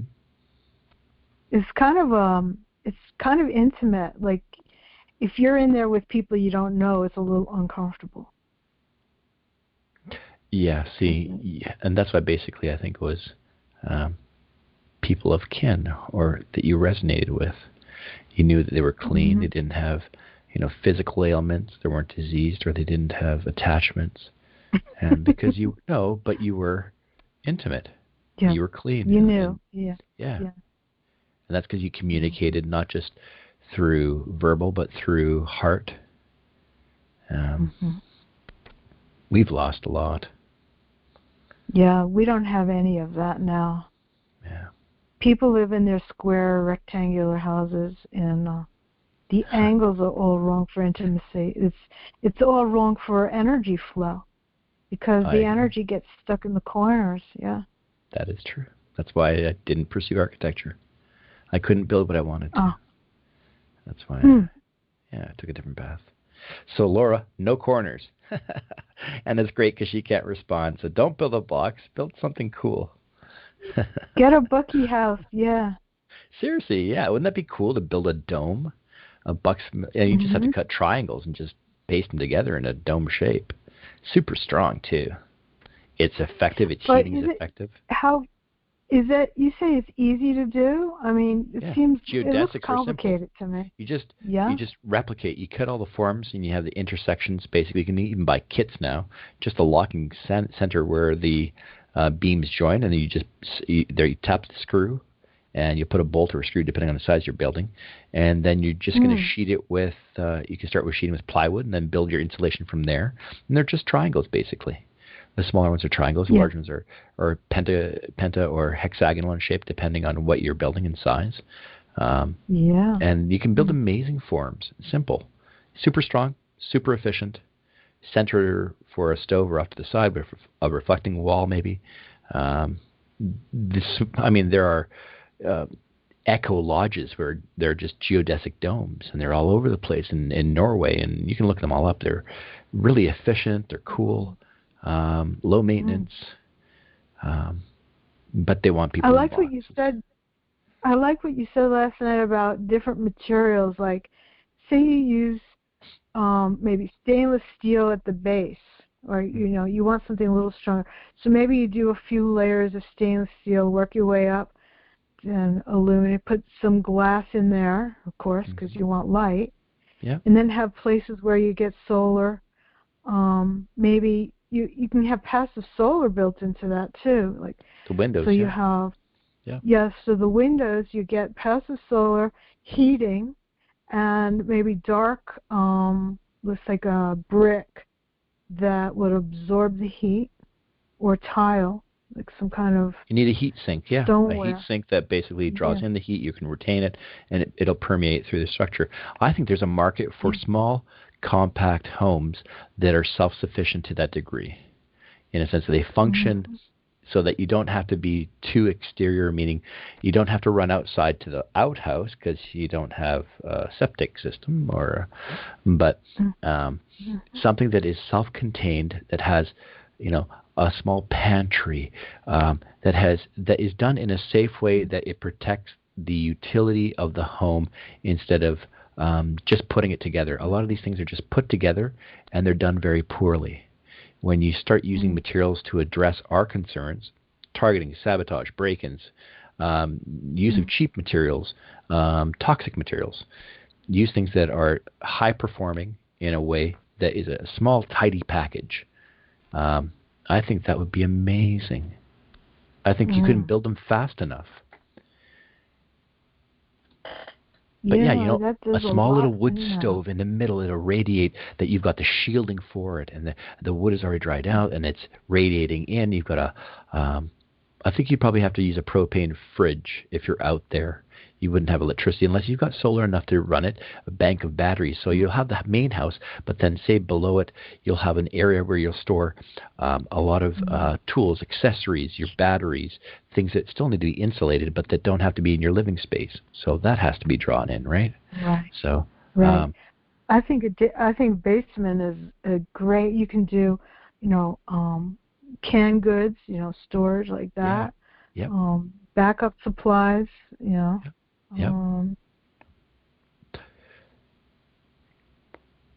I guess the thing is about electricity. You can do solar, but if you're going to heat the house, you really need a lot. You want to use a vacuum, you want to use an oven, you need a lot of electricity to come in. Yeah. So that means a lot of panels. Unless you're going authentic, which means wood, if you're in a forest, or there are efficient stoves out there. You really just have to do your research. Someone needs to bring all this together into an efficient package with the least amount of, say, a footprint, meaning that to get the maximum yield out of a very compact place, but it functions to a very high standard. So that you're shielded from Wi-Fi, shielded from targeting. It's easy to keep clean, hose the place off exterior if it's ever sprayed or tagged, or there's a contaminant. You have a filtration system for the air that's coming in. You have some screening. Just build a whole package with all our concerns. High efficiency. How are you washing your clothes? All these things. Everything to high efficiency. All that. Yeah. In a really tidy package. Build it all in. from the sheets that are naturally sourced to just build in a really tidy little package at a good price, at a fair price. I think, because what I saw when in the news in LA, the amount of homeless people, I think the majority of the homeless people are deliberately there. They're put there through disenfranchisement. I mean, is this mankind? This is not the will of the Creator. This is not the will of God. This is part of the distortion that's been stealing, corrupting. Yeah, did you see those are the links that I posted yesterday about all these tent cities? Yeah. And they're just living under, like, tarps, right? Oh, so idea for Laura, if she's still listening.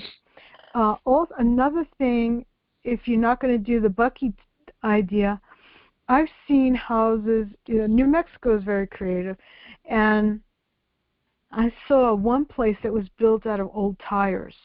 And, like, how much does that cost to put together? You're recycling some of it's great insulation against frequencies, especially if they have steel belted in them. Yeah, and just like you can do the walls anyway and do a separate roof out of a different material, right? So just walls of tires and like doors, windows, and a roof, and then whatever else you're going to build into it. So that's a great way to recycle. And also you can put the insulation inside of it. You can concrete reinforce them. You can rebar reinforce them. I mean, there's probably, I don't even know how to build that kind of thing, but I can imagine how you might be able to scrounge up a whole bunch of materials and make it work.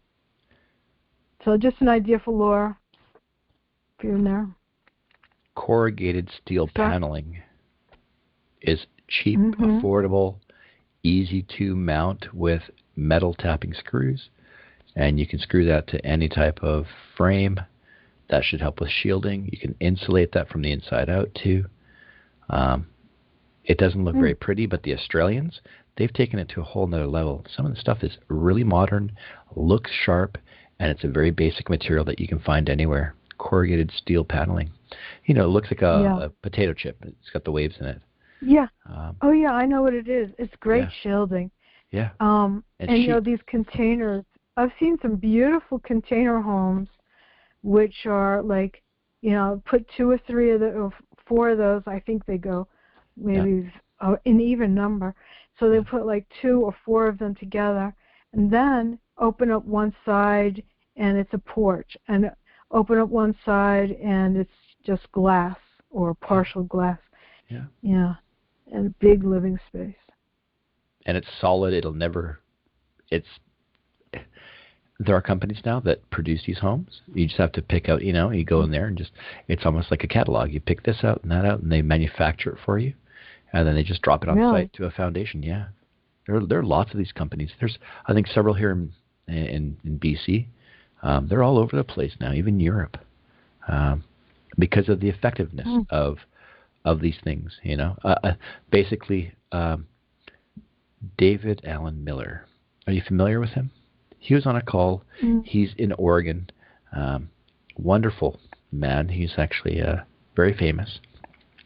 The people right behind him had dug into the ground, and they had sunk 2 outfitted, basically, I wouldn't say bomb shelters, but basically living spaces that were retrofitted cabins, these containers, into the ground for shielding. So I think they put it down. This, I think, 8 or 10 feet of dirt on top, and these things are down. It's completely waterproofed. It's got air vents, everything else, and access to it. No windows, but it's meant for a defensive purpose. But the thing is super solid, and it was much more affordable than building something outright. So there are lots of possibilities because, budget, time, placement, and whether you have the skill or energy to do it is all factors. Budget's a big one, I think, in building these days. I like the idea. This is why I liked having a self-contained mobile home, because everything is built in. You go, it's got the refrigerator, the stove. You don't have to fit the bed in there or the sink. It's already done. It's been done for years, and they've got this down to an art. Some of them are like, holy smokes, they got some really nice ones out there I could never afford, but they have like these $250,000 rigs that are like marble countertops, I mean, roll out washer and dryers. I mean, just whole kinds of things. But but when I was traveling that much, it was more like camping. I wash, I mean, I lived with the weather and the earth, and to me, that's most of the beauty of it. How many times in your life do you get to live with nature like that? Yeah, that's awesome. But I would be pulled into a campground trying to just live a very basic life, hanging, just making a fire, walking the dog in the woods. And next to me would be this, beautiful Class A rig, the perfect paint job and all the electronics. I can see and the guy's out there setting up his satellite dish so he can have his TV and his internet and everything. I mean, and spending hours on it to get just the right angle and, how's the reception, hon? And she's inside changing the dials. And they're like, that's awesome. I know, it's funny, right? But I saw this in a lot of places, and some really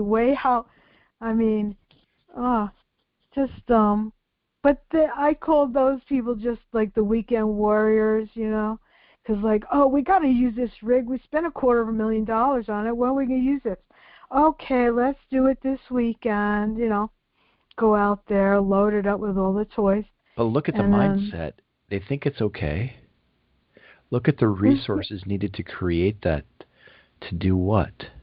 It's insane. The technology to get the paint on the thing, for them to even roll down the road, for them. I mean, it's something, to me, I find it an aberration to God's creation. It's just wrong, It's just wrong. It's just, to me, it's a little bit funny because they think they're getting back into nature, but really they're just taking their whole civilized urban lifestyle out into nature.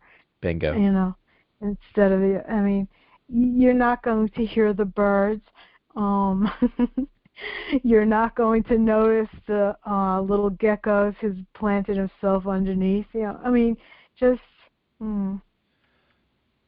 had a family friend who had an old VW bug, and 6 to 8 months of the year she would take her little VW bug, travel from Vancouver all the way down to Mexico, and she would just have her few things, or even I think parts of central Mexico or along the she would travel all over, and all she would have is her painting supplies and a few little things. And that's how she lived for 6 to 8 months, traveling, painting, and doing that, and staying in little places or staying in her bug. She came from a very well off family, but that's how she chose to live. And unfortunately, that time no longer exists because of what Mexico has become. But it was a time and place that one could do that, and that is, to me, amazing. Simple. Yeah. She did all the fancy, and rejected it, and she lived very humbly, and I think she had a really full life, and shared the beauty that she saw and she came across. It's pretty cool. Yeah. Yeah, I bet she saw a lot of nice things on the way for her art. Yeah. Oh, I saw this one rig one time. It was the craziest contraption. And it was a European plate. I don't know if it was Britain or Amsterdam, or, it wasn't American. I don't know how she got it over. We never talked. I think we just waved to each other, just small campground. She came in, it was loaded up. And it was a strange combination. She absolutely customized this. She had a ladder and paintings and equipment and tools, but she looked like she was probably first of all, I got to tell you, very few women travel alone out there. It's mostly I would say maybe 85% retired couples, maybe another 10% single men, and maybe 5% or less of single women who travel alone. And so I recognized right away, here's a solo female, and she kept to herself, and I didn't invade her space. And she had done this whole, she looked like she'd been on the road a very long time, because she had it all customized, just all kinds of things that you collect. Oh, you collect stuff from everywhere. You can't let them go, because that's a piece of that place. That's a bag of rocks. That you can't find anywhere else. And she had furniture, chairs strapped on with ropes. Like it was funny. Yeah, it was funny. Yeah. That's cool. I think there are people who still do that. I think nowadays you need a fair amount of capital, simply because of fuel cost, maintenance of the vehicle, transportation fees, food. But there are people who do that. Yeah.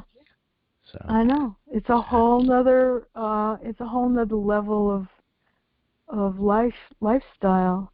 Yeah. I didn't know anything about until I got into it. And some people absolutely cannot understand, like, so are you still living in your car? I'm like, well, it's not exactly that. I'm like, I'm not eating potato chips in my car every night. That's like by candlelight. Yeah. No, I actually do have, it's a small house, right? Very small house, has everything in it. Okay. Yeah. I don't know, maybe. If you're happy. Because you're not living the way that they're living, and that upsets I them. know. Maybe they think they're doing something wrong, or that how could you not want this? How could you not want your big 16-foot marble, countertops with your 3-bank microwave ovens to kill your death food again? No. What kind of microwave is that? I've never heard of that. 3-bank? Yeah, 3-bank microwave. Basically, it's just they're industrial.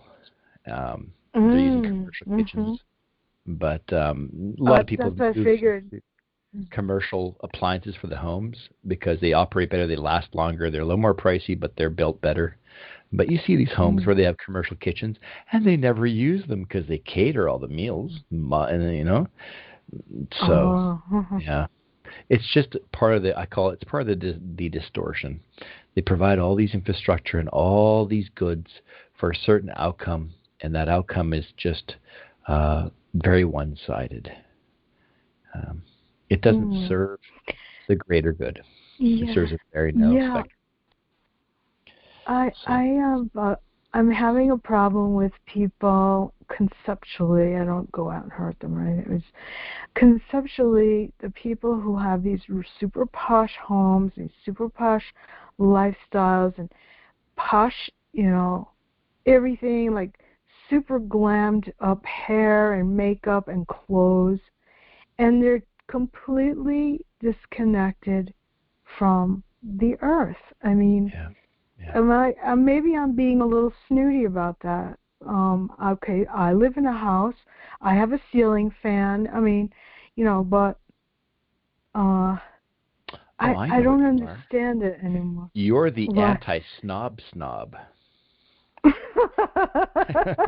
That's what Sue is. Sue is the anti-snob. So you look down on people who pretend to be snobs, being a snob. Oh, so you're the anti-snob. No, I think I'm an ivory tower. Yeah, I'm like an ivory tower. You're real. Those people who are living the illusion, the lie of the system, the fractal that's completely gone off. It's a wheel. It's just to living in such a distortion. They don't know what reality is. 200 years ago, nobody lived like this. Nobody lived like that. Oh, no. That's not actually true. That's not. If you see some period films of late, look at the Victorian. I mean, oh Lord, how they were so.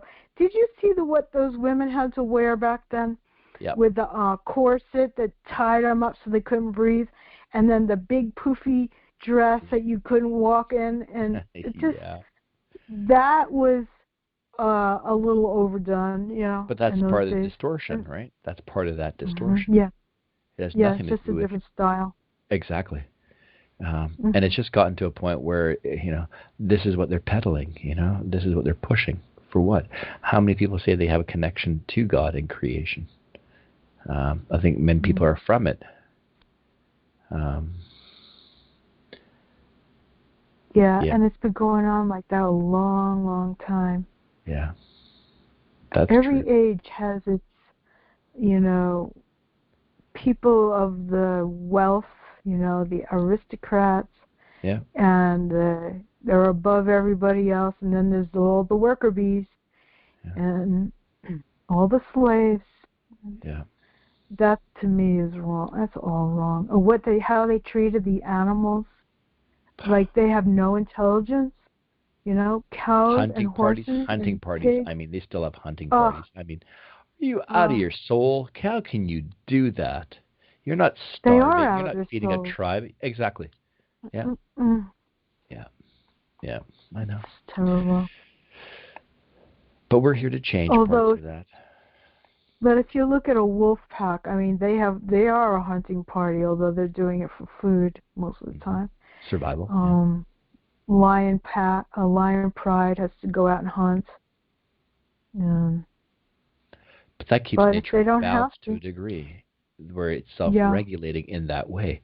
But we're mankind. Oh man, it's a mess. I don't know. I wish. Here's when I look at nature shows, like I see. Okay, I love whales. Then I see whales eating fish. Oh, they're going after the seals. No, not the seal, but they both have to eat. Well, how are they going to survive if nobody eats anything else, right? This world is, I mean, it's created that everything eats everything else. And I want to live in a reality where you don't have to kill anything to live. Like in the spirit world. You don't have to kill anything to live in the spirit world because you're alive anyway, you know. And in this world, everything is killing everything else. It doesn't have to, though. I just can't stand that. They have the technology for generation. You know how Star Trek, they would say, oh, I want a meal or something. Basically, they have these machines and technology for them to... it's not a replicator. Yes, it is a replicator. It's not really replicating. It's generating. So it has the building blocks and it generates what you need. That technology has existed for a while now. So we wouldn't have lineups at the supermarket. You could create whatever you want as long as you bought the basic ingredients to create it. You put it into the machine and it'll bring it to you as you instruct it, so that you wouldn't have packaging, you wouldn't have the harm to the environment, you wouldn't have to kill, you wouldn't have factory farming. Society would change in such a way that they would lose control. So they need this murder, death, kill system here to serve a very few. And this is what's going away. That system is over with. It's done. Because the energy they've stolen has to be balanced. It has to be balanced. But in this replicator, okay, let's say you know, Earl Grey tea, you know, and then it makes you tea, but is it the same? Do you think it really has the same energetic properties as boiling real water and putting a real tea bag in there? I mean, I don't think so, no. I think the replicators aren't in the sense that it materializes. I think it takes the basic ingredients of the material, water, where you'll have things stored, and it'll bring it together in a way. I haven't seen this machine, but I've heard rumors of it existing. Nothing beats natural tech. But what I'm saying is that if we had these tools, that paradigm of this murder, death, kill paradigm that we're on would go away. So it would shift society into a better place. There would be no hunger, no starvation. You would have people who wouldn't have to travel and invade other lands for resources. It'd be very different. We would live more in unity together, and then you wouldn't have the military-industrial complex. You wouldn't have to kill people. You wouldn't have to build weapons. You'd build weapons to protect a fence or something, or the goats from getting out, or something trivial, but you wouldn't have to kill fellow man. You wouldn't have to steal. It would change the paradigm. And this is what they've held off on from free technology, and that's because a very few who have benefited for so long. But the thing is that there's a price. That price for that negativity being drawn out, that imbalance is coming back, and this is what they're trying to stop. Be it through transhumanism, be it through crashing the monetary system. I mean, everything. There's been so much stolen that when it swings back, and it's coming back, they have no way of stopping it. And this is what they're afraid of. The pendulum. Yeah, the pendulum. It's got to swing, that's for sure. You know what I just thought of while you were talking? See, I remembered the story about how Yeshua made fishes and loaves. He had, say, how are we going to feed 5,000 people? Well, we have like 2 fishes and 5 loaves, or some number like that. And he turned it into enough food plus extra out of that. And now, how did he do that? There was no replicator. There was no spaceship. He did that by intention and manifestation. And what he was showing us, and I remembered it again while we were talking, that we get closer to being like him, we will be able to be that way. We will be able to manifest fishes and loaves without killing anything. And he was showing us, from energy, transmutation. And I know why it all came together just now, because I have been meditating with him a lot lately, a lot. And the more I get close to it, the more I see it. They probably don't want me to get that close. So I don't know if I hope I'm not creating my own fear out of that, but it seems like that's the pattern. Why they go after Christians, why they go after spiritualists, why they get after the awakened, because if we get too close to that, we won't need machines. We won't need those things anymore. We wouldn't even need to look for free energy, because free energy will just be there. It's already here. It's all around us. We don't have to manufacture. We don't have to feed anything when the energy is abundant. When you're integrated, you're abundant and you're in it. You're part of it, and there's nothing to get. There'd be no greed, coveting. You wouldn't have to harm your fellow man. It would be, Oh, that's wonderful, Sue. Yeah, keep going. I'm working over. I'm trying to get over there too. I got that. I got that. Oh, I just put it in words. Great. Whoa. That's great. And wow. And when I speak of him, I feel his love and his light. It's so beautiful. Oh, it's so beautiful. It's just radiant. And I don't know, there's not even any words. He's absolutely aware of what's going on here. I mean, God knows everything that's going on here. Yeah. Oh, yeah, absolutely. And he's promised that this is not forever. So it's just slow being here. I know. It's plodding along. Yeah, that's right. Oh, God. Yeah. Oh. I hear you sitting on an old metal, correct me if I'm wrong, metal office chair with some cushions. It's an older office right? chair. It's an older office chair. It's comfy, but it needs a little oiling. Yeah. Oh, I could hear it, but then from that sound, I guess I tapped into a memory of old office chairs that I've had in the past. Yeah. And I've had a few. It's comfy.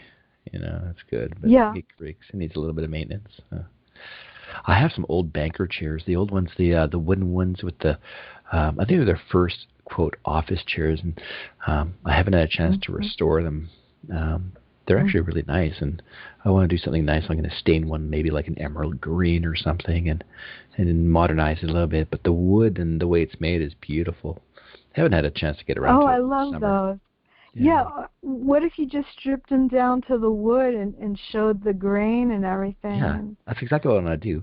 But then I want to use an aniline dye and bring out the grain, but I'm going to stain the wood instead of just using the natural wood color, which is a walnut or I think it's walnut.